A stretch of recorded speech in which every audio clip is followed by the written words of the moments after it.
Jean-Guilaine, adieu. Adieu. Première question, en quelle époque des crises économiques, des rescauraments climatiques, n'entendons pas trop à parler de la vostra spécialité, qui est le néolithique, qui disait que le néolithique, qu'il a d'usa una scienza de l'homme. Pourquoi? Perché? Perché pendant un très longtemps, les hommes et les femmes han viscut de caça, de pesca et de recol·lecció de plantes, han menjat de plantes, de fruits et de causes naturales, finalment. I solament al Neolític que han començat a treballar la terra, a fabricar son alimentació. A fabricar son alimentació en plantant, en menjant de cereals, de blat, d'ordi, per exemple, de favos, de peses, bon. E també han fasquen l'elevatge dels animals. Aquells animals d'aquelles bèsties eren de porcs, de biou, de vacos, de muturs, de fedos, e de crabos, E tot aquò han abandonat la caça, pitjor a pitjor, pas completament, l'han conservat pel plaer. L'home ha transformat son paisatge, n'ha fet sa causa, finalment. Ha completament modificat le paisatge che vedo. Le paisatge al Neolitico è una fabbricazione dell'uomo, finalment. E ha canviat completament lo stil de viure, la façon de viure de l'umanitat.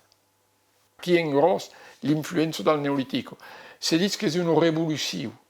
È pas una rivoluzione. A cosa si fa rapidamente. Si fa pitjor a pitjor, in 3 o 4 millenari. Bon. E pitjor a pitjor l'uomo ha cambiat sa façon de vivere. E aquò ha modificat completament l'istòria del món. En venir un'agricultura, l'uomo un agricultor è un specialista delle bacce degli animali. L'uomo ha cambiato completamente la façon di vivere. È una sorta di cambiamento totale della vita degli umani. È la seconda nascenza dell'uomo. Qu'il y avait déjà inégalités sociales à l'époque, l'archéologie qui l'a prouvé, qui n'est plus de vue portée sur l'époque actuelle. Vraiment que connaissons tous les inégalités sociales. Bé, hi ha ferme d'inegalitats socials, ma han començat al Neolític perquè al Neolític l'home ha començat a viure dins de vilatges. Aquells vilatges que jo vese così se baiau les terres a cultivar. Alors, probablement qu'han baiat de terres a l'un, a l'altre, etc. Mais après, il y a un système de redistribució, etc. E pitjor a pitjor, també hi havia de causes que circulaven, per exemple, per faire sus justice, l'home havia besoin de peiros, de silex, aquò podia venir d'endrei pla diferents. E n'hi havia que havien la funció de tot aquò, de repartir, etc. Pitjor a pitjor se mes en plaço d'inegalitats. E aquò se veu dins les tombes, per exemple. On ve de morts que són dotats de causes que eren a l'espoca de riquesos. Al debut del Neolítico hi ha déjà des différences de statut, de posició social. E les inégalitats socials han començat, probablement que n'hi havia déjà a l'època dels caçaires exclusius. Ma pitjor a pitjor, amb el Neolítico, cal dir que el Neolítico s'ha fabricat de riquesos.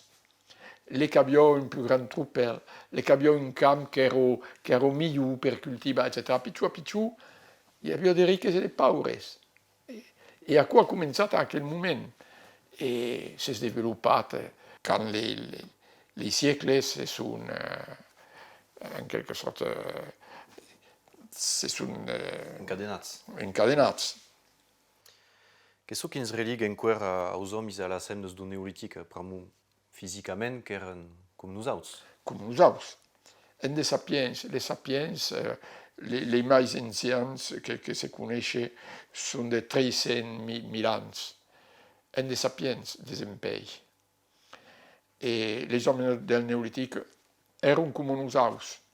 Alors, n'hi ha che erano più piccoli, d'autres più grandi, a cui può variare in funzione dell'alimentazione, della fascia di biure, ma in grosso, e le memes. L'archéologie, qu'est le vostre travail, mais qu'est avez passion. Sì. Quand êtes centrat en aquella passion qui vient de l'enfance? Quand ero piccionet, ho vissuto in un villaggio, parlant d'Així, Bilobasì, où tous les travaux se faisaient à la main. Il y avait un pareil mécanique. Tout se faisait à la main, et finalement, il y avait rien de motorisé. Les stratus sont apparus après la guerre, ou la dernière guerre, à la libération. Mais avant, tout se faisait à la main. Et les travaux de la vigne, les travaux del blat. E la sola macchina che veniva in villaggi era la macchina ad epica, la macchina ad epica, che veniva in Copperan per trattare i garbos. E più a più ho visto che stile di vita cambiare. Poi a me l'arrivata da Stratus, la figlia dei chavals e dei bios, che tiravano le carretos. E più a più las petites propriétés qui ont disparu. Bon. Il y a eu aquí un cambiament e più a più è visto che lo stile di vita cambia. Mi plungia dins les origines d'aquel mondo dei paesans. Le Neolitico è la periodo il est temps des premiers paesans.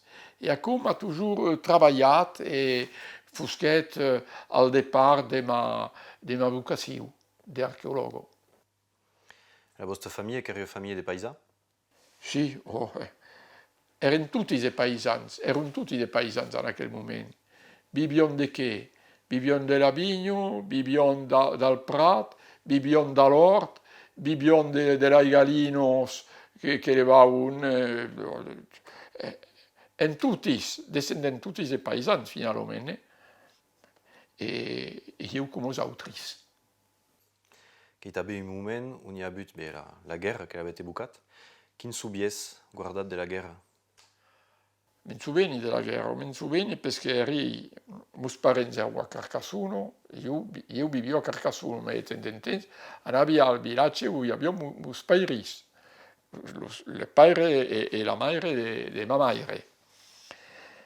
A Carcassonne ho visto gli alemans, les Allemands en 42, quand s'installèrent a Carcassonne, les besi di mon cap faire le defilate qui quand venion mais les passes dall'auco e tutto a come in souveni pla.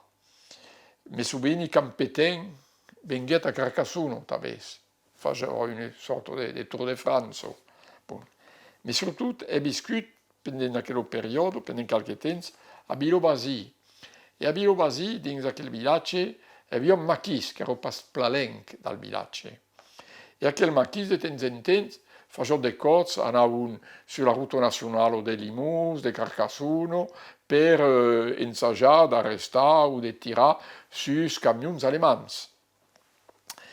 E aquel maquis era dins un borgo proche dal villaggio che si appellava Cummasiero, e a chi si erano installati e erano cupins amb il mondo del villaggio, che erano ideologicamente procedelis.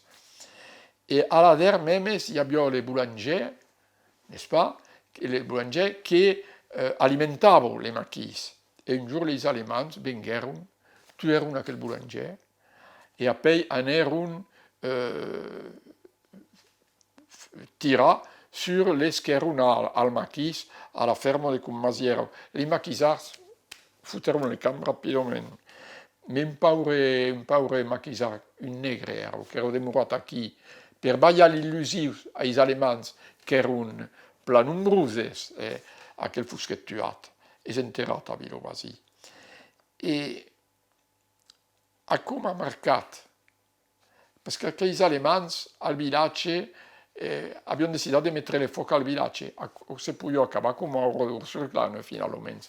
E finalmente va a fare un passo perché intercederon a me qualche autorità, finalmente voleron paneron de bios, de riquesos, etc. E se n'en erano.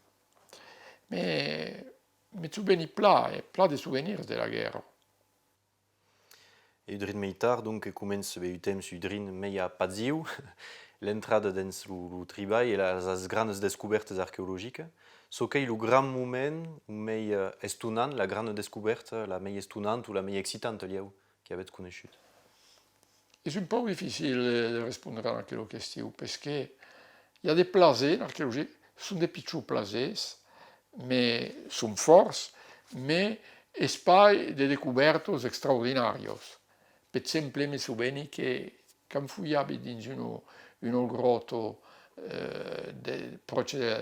del Pirineo, a Montbolò, ero descenduti in un grotto e a un momento, per un trauchet, abbiamo guardato e abbiamo visto due cats, due cranes che non gaitavano. E ecco fa chi con.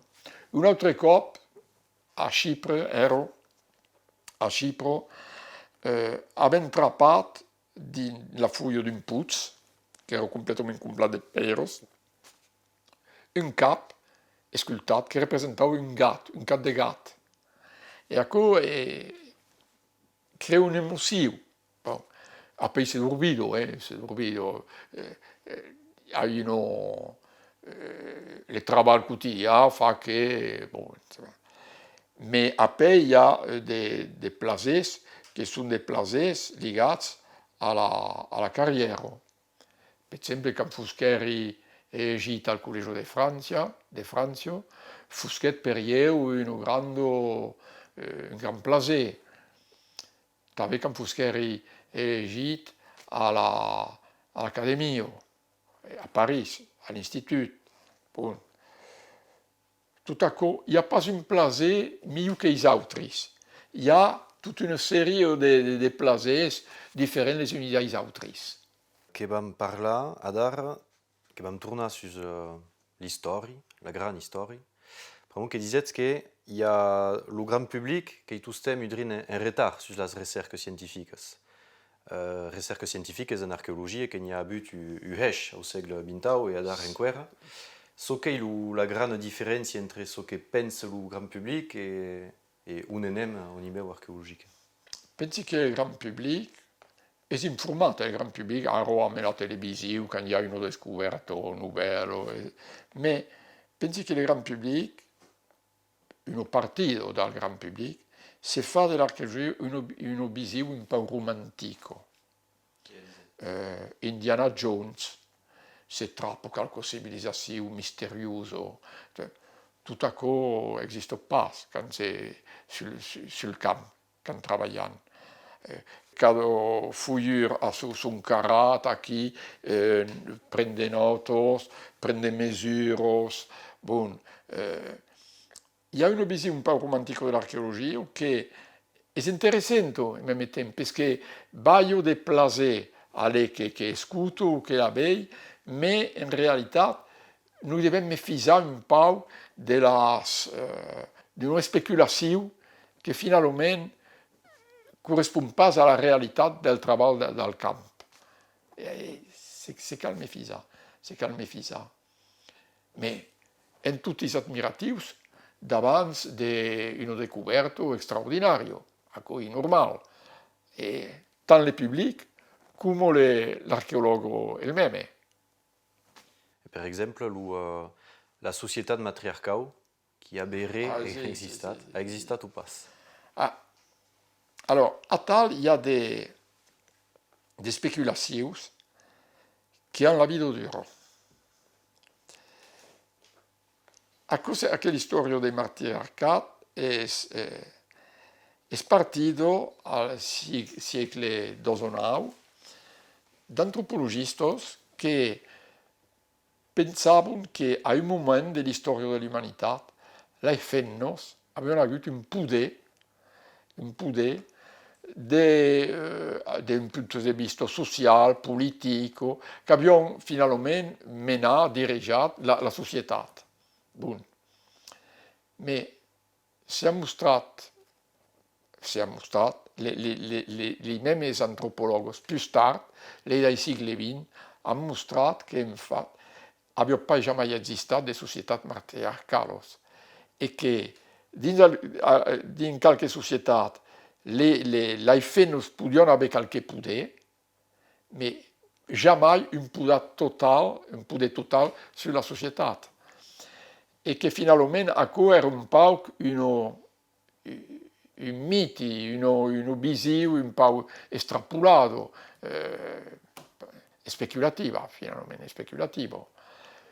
E també si ha pensato che come si creò al secolo XIX che le femmes abbiano un gran poder, che dal même temps le divinitats, le diversos, erano de femmes.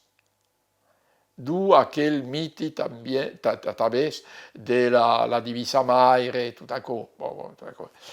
Tout à coup è speculativo. Quand se regardo in archeologia les documents che possono parlare su questo, il n'y a pas de traces che possono confermare.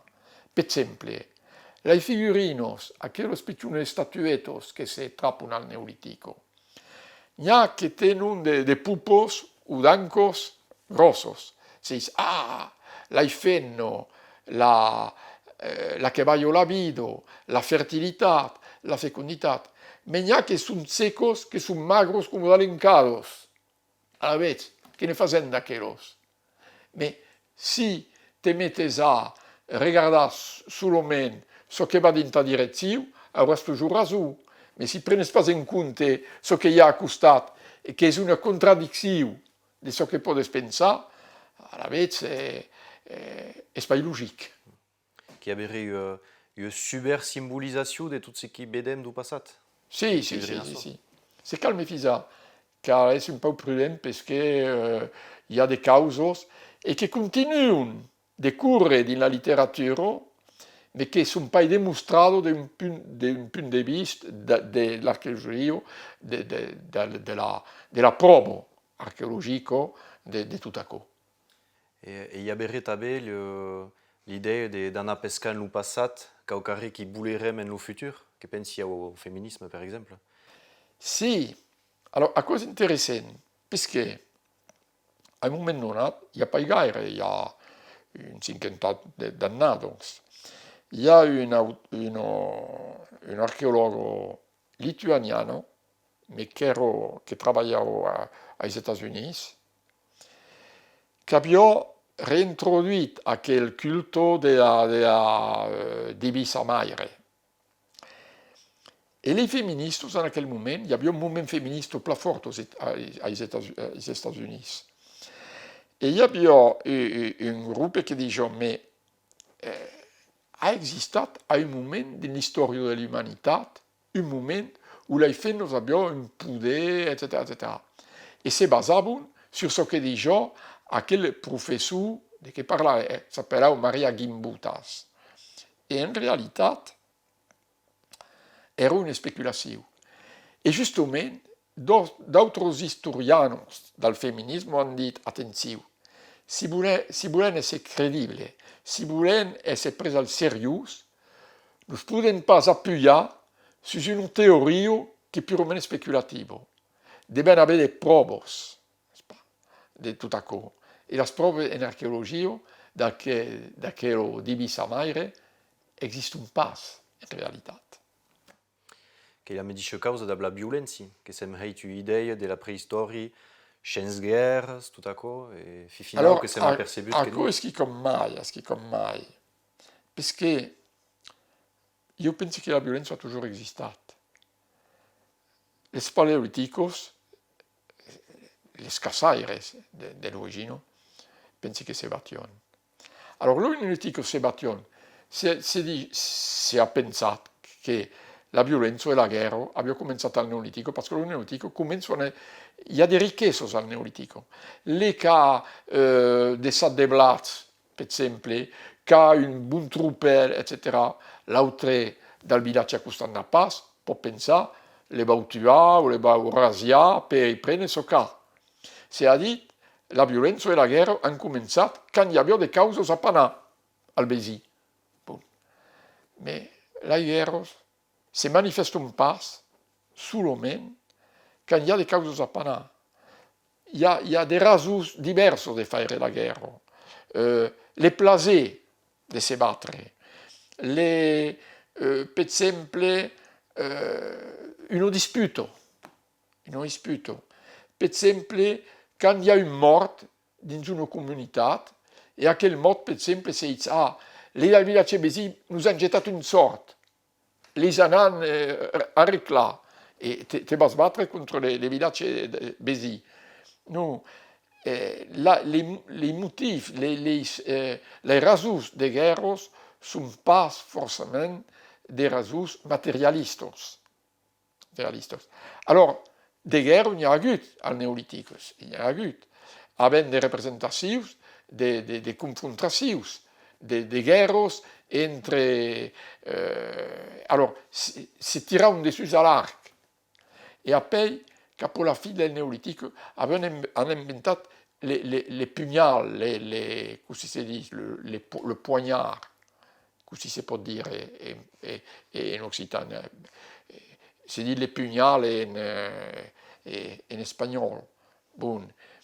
Et ici commençait un peu la guerre de proximité. Et après, à la chez del bronze, s'inventait l'espado. Ici, l'espado à la vez et les duels sont apparus en aquel moment. Et que trouba même en las tumbes d'Estrauss, Asche en français, qui disait qu'aquests d'Estrauss purement ne sont pas à la guerre, mais qu'ils sont un élément de distinction sociale. Ben, les armes possono essere una manifestazione di distinzione sociale. In generale, dans les tombes del Neolitico, se vede che les hommes sono enterrati avec armes. Aquelles armes sono des flèches, des pugnals, des cuir ou des silex, per esempio. Mais les armes possono servire alla guerra, possono servire alla caça e possono servire al prestigio sociale, talvez, alla parado. Les passaggi, besets, sono armati, etc. Bon. E nelle tombe dei fennos che il y a des joyos, les fennos erano nella seduzione. E talvez pot y haver d'utices che sono legati alla fabbricazione dei textiles, dei vestiti. Per esempio, d'alenos, des causos d'aguillos per travailler les pels ou les premiers textiles, les premiers vestits en lano, per esempio. Alors, las tumbos te dan una idea de la diferencia entre los sexos, mais també de la posició social de l'home o de la femme. Perché s'il y a mai e mai de causes in la tomba, si può dire che aquell'uomo o aquella femme apparteneva alle classes più altas della società. Un puisqu'em sus lo sacrat, que caucaré de mawaisit a tracta, premu il y a her de spéculation, tabe, sus lo sacrat. Oh, mais io penso che la religione, les religions d'aquests primers paesans, erano des religions d'ancestros.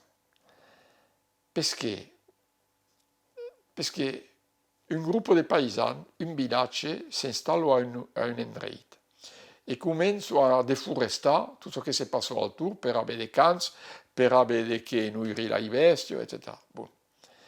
Ma fanno una sorta d'atto di proprietà di un territorio.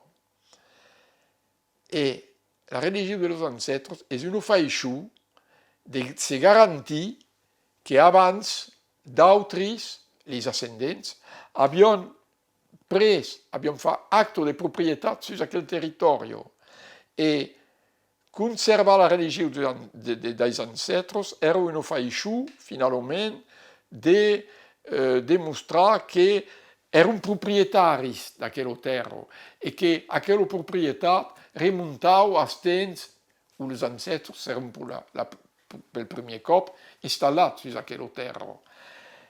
Era aquella religió un cursiu genealogic de propietat.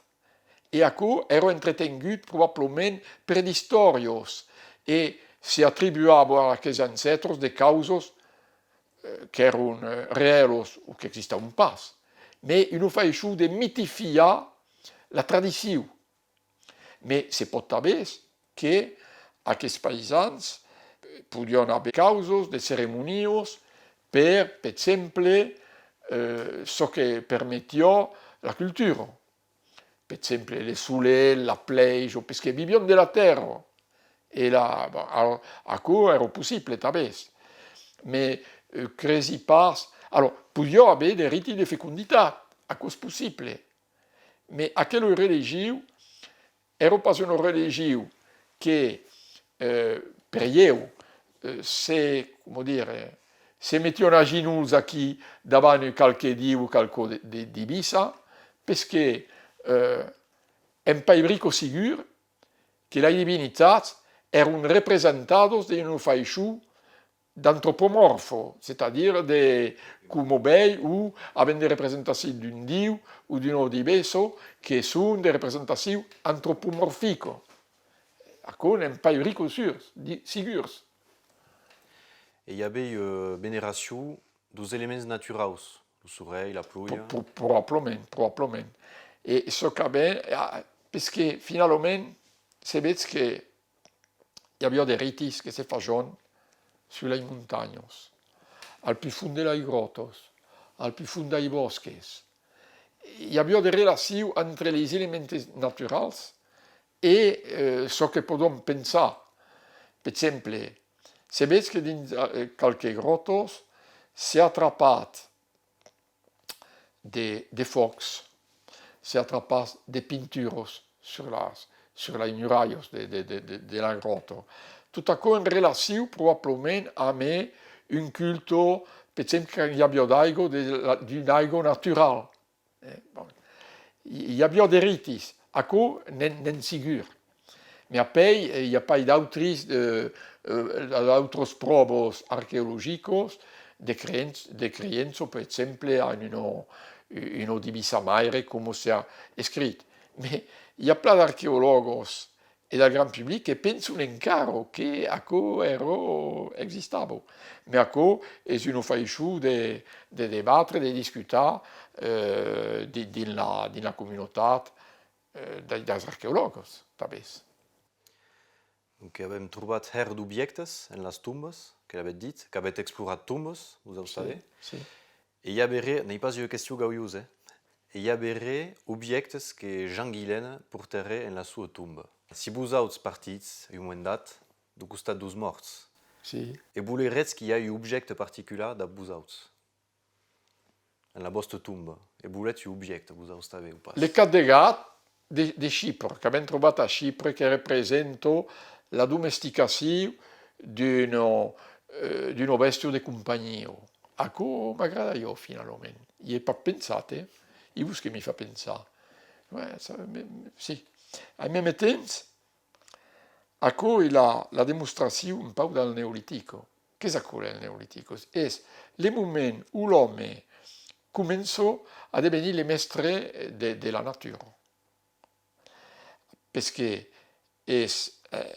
pot, a partir d'aquell moment, modificar la natura, modificar tot ce que viu, les plantes e les bèsties. Les bèsties eren salvatges, són vengudes domesticos. Les plantes vivion de l'aire del temps, ma fosqueren domesticados. E finalment, el Neolitico è il moment où l'home devient les maîtres de la nature.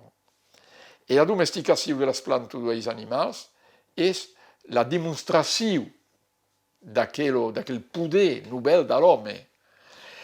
E finalment, le gat, alors le gat, fosques pas realment domesticat. És ell que se domestiquet tot sul le gat. Per què? Perquè els primers paisans havien de camps de blas d'ordi e aquò va conservaven dins de silos o dins de sacs. E què se passèc? Là i mirgos arribèron per mangiar, per traucar els sacs e per mangiar le blat que ero de dins. E què se passèc? E les gats vengueren per mangiar les mirgos. Finalment, les gats se domestiquet, venguet un amic de l'home per se nourrir de les bèsties que l'home havia finalment atirat proche de sus sacs de blats, de sus sacs d'ordi, per exemple. És una autodomesticació, la domesticació del gat. E quan arribè a Nusta, en Europa? El neolític. Oh, lo gat. O plus tard. Les primeres bèsties que vengueren en Europa fosquet ce que se mangiava. Les fedos, les vacos, les porcs, etc. E les gats arribèc, les gust també, les gust venguet del lup e fosquet domesticat avant les altres bèsties, probablement un peu per tot, en Asia, en Europa, etc. E les gats venguet plus tard, venguet pendent els temps històrics. Les primers neolítics havien domesticat les gats, mais l'amenèron pas al debut en Europa. Les deixèron al Levant, al Proche Orient. Donc, il y a un animal important en tabus. En abets gast a casa? E poi les gats, io me li nourrissi. Nei set ovei che vengono, cada giorno davant ma porto, i vaig a mangiare, e alla vez, sono pas contento. A mi piace i gatti, sono maniac. Se battono entre ells per mangiare, sono pas copins de cose, ben fins. Tot acò me fa plaer. plaer. Són autodomesticat a vostra? Me fa plaer de veure tot acò.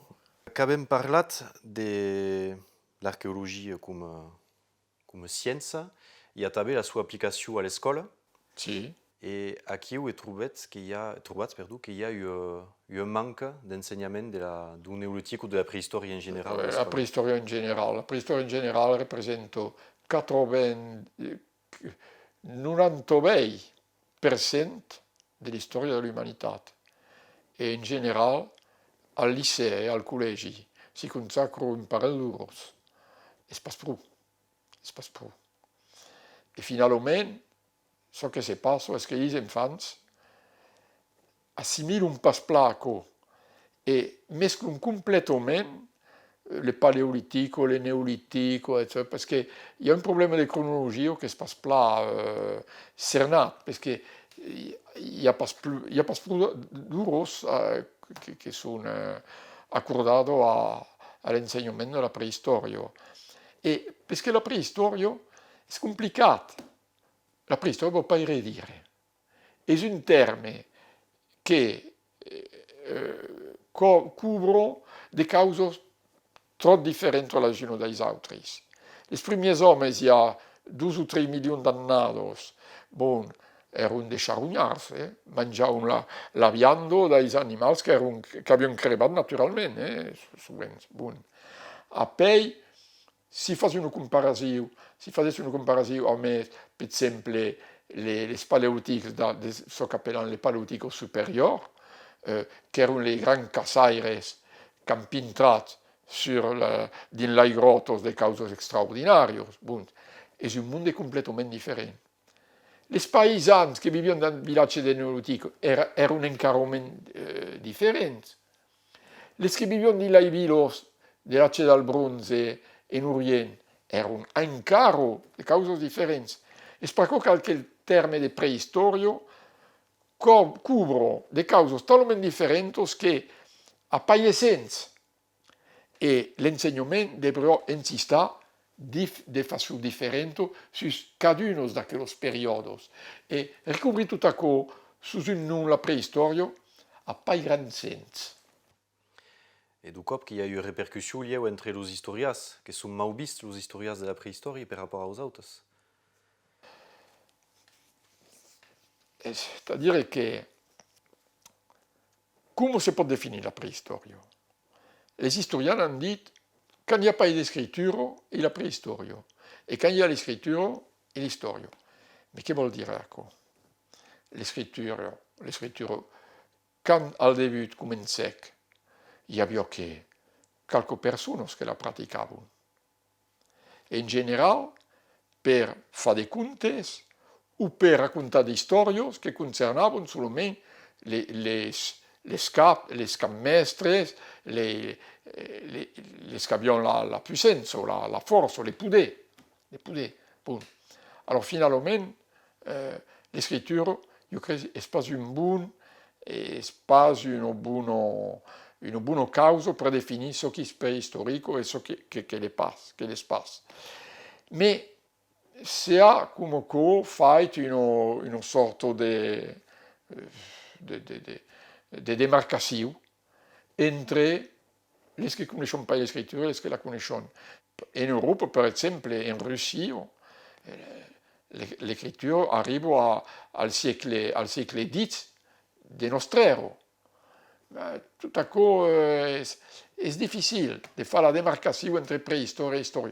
Je pense que l'histoire de l'homme commence au début de la préhistoire et est un long continuum, une continuation sin césuros, aquelles césuras,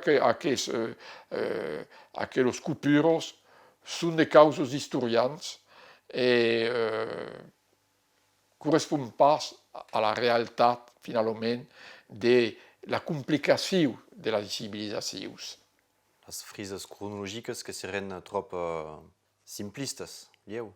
Il y a dates précises. Et après, comment se dirait, c'est pas hiérarchiser, c'est pas il y a une classification de la civilisation, dire de las periodos, dire à quel temps, à quelle période, est plus important que l'autre, c'est pas libertà. Cada moment de l'histoire de l'homme est important. Alors, il y a des périodes qui sont plus connues que d'autres, parce qu'il y a plus de restos, de vestigios, mais à quoi veut pas dire que là que connaissons, que podem connaissons pas d'une façon remarquable, és pas menys interessant. En ignorance, en ferme ignorance. Et il y a une tendance à favoriser ce qui est déjà connu. Par exemple, les musées. Il y a, dans les Mietchun,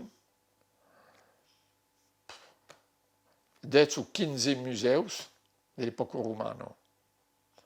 Quand il y a per le Neolitico? Ne pas. À cause d'une façon de favoriser une période au détriment de l'autre. Mais à cause d'un trucage de l'histoire. À cause c'est très important, fort important. Il y a des périodes qui sont favorisadas, et même temps, les qui travaillent sur aquelles périodes, quand les postes, etc., favorisent, mais c'est une classification idéologique, ce n'est pas la réalité. Par exemple, il y avait un historien de la transition du siècle XIX au siècle XX, Ernest Lavis, la connu, qui dit les Gaulois sont des barbares, les Romains sont des civilisés, purement idéologiques. À quoi il fals? Les Romains, les Gaulois, les Romains construisaient un empire, les Gaulois construisaient un bois. C'est besoin mens, mais ils n'étaient pas immenses civilisés. Tout à coup, il y a ferme d'idéologie dans tout à coup. Et tout à coup va devenir un peu culbutar, canviar. che cau lutta contre la manipulation de l'histoire tout ce temps. Mais si, mais si, mais si. Et aquella museografia es un trucatge de l'historia. Puisqu'il y a toujours des périodes qui sont valorisados ou consideradas como grandes les autres petitos, mais acá es purament un faixu de base las causas, mais pas la realitat. Que vam deixar lo neolític, t'has en compte du Jean Guilaine qui coneixem menys per la sua participació a la creació cultural occitana, a través dels contes e de la cançó. Si, Podes si. parlar? Oh. És un peu per m'amusar, per canviar, perquè hi ha des coses l'arqueologia ne per dessus del cap. Alavetz, bon, a me fenno avem escutat e notat de contes dins las Corbieros així, que ero le país de Mafenno, e le meu in pauta vez. E abbiamo fatto 2 libres su aquests contes e raccontes. E em pla content de haver fet. Em pla content, perquè era una faixó de salvar aquests contes. Aquells contes se raccontaven les suer davant le foc, abans de se culcar, era un imperdició, finalment. E per això em pla content de haver fet. Après la cançó és que com mai, les cançons era un amic, Laurent Fournier, que és un compositor de Limoux, e venguet e abbiamo deciso di fare un CD de cançons occitano e il fasquer les musicos e io fasqueri le mots, le scriberi. E abbiamo fatto un CD che s'appellò Lamituno. Lamitunos erano laifados che vivevano nel paese, sortiscion che la neit. Vivevano nelle grottos del paese, erano ricos. Habían de joios, habían de pairols, de basels, tout en or. C'est dijo. E sortiscion che la neit andavano al riu per tustare la fardo, per lavare la fardo. Les joves erano pulidos.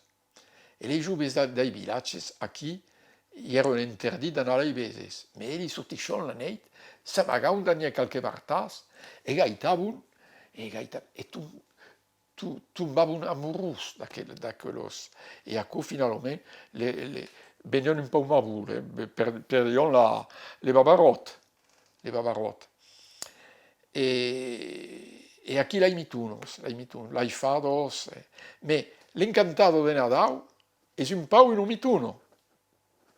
E la vostra hemde che sei implicada dans aquest treball de contes, Sí, vai m'avo ferme. Me'n souvenia anaven chez qualque ibiels, perquè ibiels che erano che conoscion aquests contes. E aquel bien nous raccontaven la vida d'autres cose, e tendente nous veian un conte arbite, prendion le stilo e le notaven. Alors, nous parlaven en lingua d'oc, ma nous aviam pas de magnetofono. Era cap al 1960, ma aprendion rapidament en francès, facion la traducció, e és com que els havien salvats. E perché pas l'obra in occitat a parlar d'un neolític? Così? E perché pas ha l'obra in occitat sus un Ah, neolític? sì, ho pensato. Ho pensato a scrivere una preistoria finalmente dell'Occitania e più leu dal Neolitico che è partito di fare con sui primi paesans dell'Occitania, è troppo di lavoro. Sono pas giovane, ma è fermo di lavoro, perché è plafuiato e è poi tutto bagliato les risultats de mai fullos. E aro... És un manque de temps? Sì. Sono in train de me battre contro le temps, justament. Ma sono interessant de fare qui con per il pubblic, o per gli insegnants, o per i joves, sur les premiers paesans de l'Occitanie. I pensi de temps en temps, ma pas jamais confirmat. Abet patit du mespres cap a monde, que si en occitas ou francès, per rapport au vostre emplec de la lingua o mai subent a l'accent che avete? Si dice che io non sento un po' carabinat. Bon, va voler credere. Quand moi aussi, si, ben n'entendi pas io. Mais les autres me disent, bon. Et è toujours guardato quel accent, l'è pas contrefait. Quand sono andato insegnato a Parigi al Collegio de France, che è la grande istituzione accademica in Francia, finalmente, è toujours parlato in francese, ma a quell'accent de laude, in definitivo. E a quell'accent fa già plaisir, ma il y a des Parisiens qui me disent, ah, quel accent, il est mietchun, et la Méditerranée, il est saoulé, etc. Et d'autres qui me regardaven un peu de travers. Bon, mais ils sont toujours foutus et continuent de me foutre. À l'académie, che avete avuto qualcosa Non, à l'académie, non. C'est toujours plat passat, mais et pendant un moment, les secrétaires perpétuels de l'académie erano un spécialiste de la littérature occitane. Alors, ero è toujours un amic. E che pensate d'aquest mondo qui van, per exemple, che pensi alla professione, che è il giornalismo, o che pot estar actor de cinema, mondo qui sono d'Occitania, che hanno accent, Sì. E che le perdono. e che treballano a perdere il loro accent. E che pensate d'aquest? È così un problema. Perché io ho conosciuto un giovane di Carcassonne che voglio essere commediano. È andato a Parigi e le fotterono de foro. Persone accent. E è un problema, è un problema. Le che vuole di nostri mondi, se fare una situazione a me un accent dal mio chun, è difficile, è terribile. Perché? Perché vedo che esiste pas, nel mio chun, la possibilità di fare una carriera in guardando un accent. Ecco, è un problema che è un problema politico, finalmente. Ma in Francia, è in un paese jacobin, e tutto si decide a Parigi, les poudres intellettuali a Parigi, les poudres della cultura. Allora, l'accent fa un po' regolare. Per esempio, l'accent da me che pensano a Pagnol, a Marius, Fanny, etc. Il y a un problema qui, il y a un problema. Pierre Bourdieu, che era d'Alvear, per esempio, parce que sa carriera a Parigi, aveva perduto un accent. Era un amico. E si è enterrato al Père Lachaise. E acò n'est pas empachat d'incontrar, d'estar prefaçat, per exemple, per dus presidents de la Repubblica, che en podem parlar, d'accordo? Sì, ma l'accent è una causa e il lavoro scientifico è un'altra. E quand travailles, c'est quand hai des risultati, quand scrives des causes, che hai rimarcato, etc., finisci per fare una carriera, finalmente. E ciò che si riguarda è il lavoro, i risultati e la capacità di fare le cause. Spero che, fa un paio di pubblicità per acco, ma c'est troppo che a due riprese un cop al cap dal Congrès de Nice fa scrivere un gran libro dal CNRS sulla preistoria francese che fu prefassato per Giscard, che era il Presidente della Repubblica. A poi, in 89, quando c'è l'anno dell'archeologia, Jacques Lang decide che era l'anno dell'archeologia e fa scrivere un libro a même un amico Goudinot de la Scogranou che fu prefassato per Mitterrand. Bon. Fa piacere. Mitterrand che è stato marcato per un'immagine, una fotografia. Oh, Anne Renard dice a me un amico per bagliare il primo esemplare dal libro a Mitterrand. E Mitterrand, che aveva scritto la preface, le regardate, tombé su un'immagine che rappresentava un troupeau nella montagna. E è morto un momento a gaità che quell'immagine era un po' omnibilato per aquello fedos qui che mangiavano l'erba della montagna. è un souvenir. Quina biene pensat che ha per la lingua occitana? A mi pla la lingua occitana, ma sei pas, voli pas essere pessimista, ma perché la roia la scalandreto, ma il y a avuto un momento uno, come, era un po' imperditivo, e allora la scalandreto tu non baia, calandretos e d'altre cause, tu non baia uno nuovo video all'occitano. E speri che aquel obido sarà di lungo durato e che aquella lingua che era la lingua dei troubadours finalmente,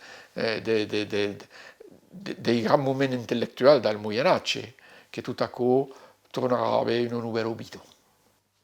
E troba giusto il termine lingua regionale?